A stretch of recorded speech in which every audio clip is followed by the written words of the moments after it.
sun finally came out. I wanted to welcome you all here to our ADD, ADHD Workshop. You got some notes with you. I'll go through some things on here as well.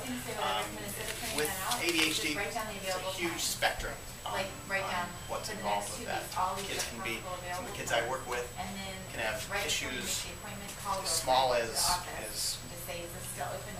dealing with kids that are getting B's that should be getting A's, and I've had kids that parents have actually had to call police and other interventions on. So it's a huge spectrum. Okay. I'm a chiropractor, I'm Martens. I'm also a chiropractic neurologist, meaning I got my bachelor's degree from the University of Colorado, did an additional 4 years of chiropractic school, and then I did an additional 3-year postdoctorate program in neurology. So I treat a lot of patients with other neurological conditions, from Parkinson's to MS to dystonia, other movement disorders. I have patients with depression I work with, a lot of kids with developmental delays, quite a few ADD kids, as well as even some autistic children that I work with, where we try to use non-drug, non-surgical interventions to improve how they're functioning. And often I can get it to where they do better either without medication or with less medication. It's kind of our goal. Okay. So tonight we're going to go through ADD, ADHD, basically go through a little bit about what it is, go through different treatment options, go through different testing that sometimes they'll do with that. Also get into just even first steps to change, different options that you have. Okay. So to start off here, ADD, ADHD is a neuropsychological condition characterized by poor or short attention span, inattention to detail, impatient, impulsive, sometimes aggressive behaviors, easily distractibility, frustration, inability to focus, concentrate, complete tasks, and many may exhibit clumsiness, incoordination, as well as delayed motor development. So when you kind of look at a lot of that, I rarely get a kid who comes in here complaining about it, they're having this problem.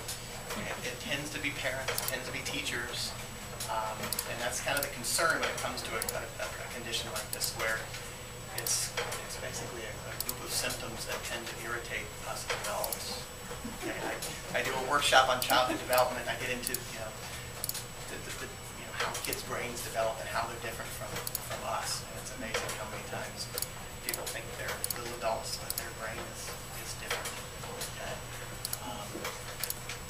3 categories defined by the American Psychiatric Disorder Association: ADHD, inattentive. I guess I better not do that. Yeah. Which is typically the ADD, the classical. Okay. ADHD inattentive, ADHD hyperactive, and ADHD combined. When you look at some of the symptoms, sometimes I put up here a list of the same symptoms and then uncover the heading, which was from the American Gifted and Talented Association. You know, sleep deprivation is another one. If you look at all these symptoms, kind of correspond with, and so it's amazing how many times kids may be grouped into some of these things based on other conditions that may be going on. Okay, so I want to get to that. Okay. Oh, yes. Hello. Hi. Grab some notes there. Just go ahead and sign in right here in your book. Thank you. Diagnostic criteria, according to the D.A.C.N.B, is observational, is behavioral, personality. Some interesting kind of facts is that symptoms must appear before age 7. They must persist for at least 6 months, and they must appear both in school and home environments. So that's kind of a tricky one. Kids where they are medicated when they're in school and they go off in the summer or go off on weekends and holidays, you start going, well, they have the ability to focus and concentrate. They just don't in certain environments. Is the problem really the child, or is it that environment? Okay. So some interesting things there. But must appear diagnostic testing. The problem is there's really no set test. It's all based off of just doctors' observation, mainly teachers, parents. I've actually had parents whose kids have been medicated when the doctor hadn't even seen the child. Not supposed to be doing that, but I've seen that. And so there's no real tests that have shown to be approved or proven to really diagnose ADD, but we may have some in the future. I'll go through some things and some interesting studies that they've done recently here on possible testing that could occur. Causes or theories. I put theories on there because they don't really know the causes. Okay. Number one, physical, biochemical, genetic, and neurophysiological, and also nutritional or dietary. I'm going to go through each one of these. Okay. You get your notes? Physical, basically brain damage to the brain itself. It's an older theory, but actually there's some studies showing that survivors of Rye syndrome have higher incidence of ADD. Kids who've had oxygen deprivation at birth may have higher rates of ADD and other learning disabilities. So, but the problem is that they really haven't detected a lot of any real physical damage when they've done any testing with that. So it's shown to be more of an outdated theory. Okay. Biochemical, chemistry, neurotransmitters in the brain, messengers, dopamine, and some other pathways in the brain. Since the only treatments provided tend to be chemical, this theory continues. Okay? But the problem is it's really outdated. It doesn't explain the complexity of the symptoms. The list I kind of gave you, if you notice, some of them were attention and focus, but some of them were in coordination. Okay? They have higher rates of allergies, higher rates of skin sensitivities, higher rates of autoimmune issues. So it's something that there's a lot of other things that come into play. Our brain is far more than just chemistry, but that tends to be what we focus on in medicine nowadays. Genetic, 30 to 40% of children diagnosed have relatives with ADD and ADHD. New term I'm going to kind of introduce. Some of you may have heard, some of you may not, but epigenetics. It's a genetic basis, but genes can be turned on and turned off. Once they mapped the human genome, they thought it was going to be the end of all diseases out there. We know where every gene was, but they kind of found that just because you had the gene doesn't mean that you necessarily had that disease or that issue. Okay? That you can actually change genetic expression based off diet, food, what people eat can actually turn on and turn off genes. Okay? Also, movement, activity, exercise, stress. It's actually shown stress in somebody's life can actually activate genetic mutations.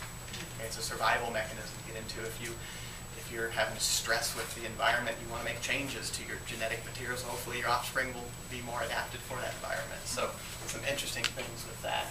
Agouti mice, there's an interesting study that they did on agouti mice. Agouti mice are big, fat, yellow mice that tend to die of diabetes or cancer. Okay, so that's agouti mice. That's just a typical mouse. What they did is they actually fed the agouti mice mother a diet rich in foods that are what are called high methyl donors. So it was B12, onions, beets, just a specific diet that actually helps to turn off that gene. But what they showed is actually the offspring of that big fat yellow mouse was a normal mouse. Okay, looked completely normal, actually had that gene, but didn't express it. Okay, what was really interesting, it actually lasted for 2 generations. Okay, they made that change in the mother, and their offspring were normal, and then the next offspring were normal.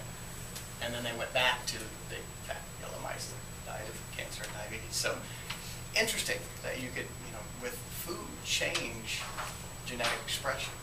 So you start getting into, what we eat can affect not only our kids, but our kids' kids. Okay, so you start looking at some of the things we're doing. Yes? So were the normal mice, the first generation, not fed the same diet as the mother? They weren't, no. Okay. When they tested it, yeah. That when they went back on the regular diet, they actually tested for 2 generations. So.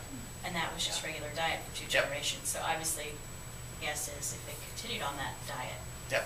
Then they probably wouldn't have expressed at least that's the as I haven't just looked in more detail on all the different variables. But just kind of interesting. Yeah. You go, well, you eat good for now. It can help for the short term, but you want to make sure you keep on.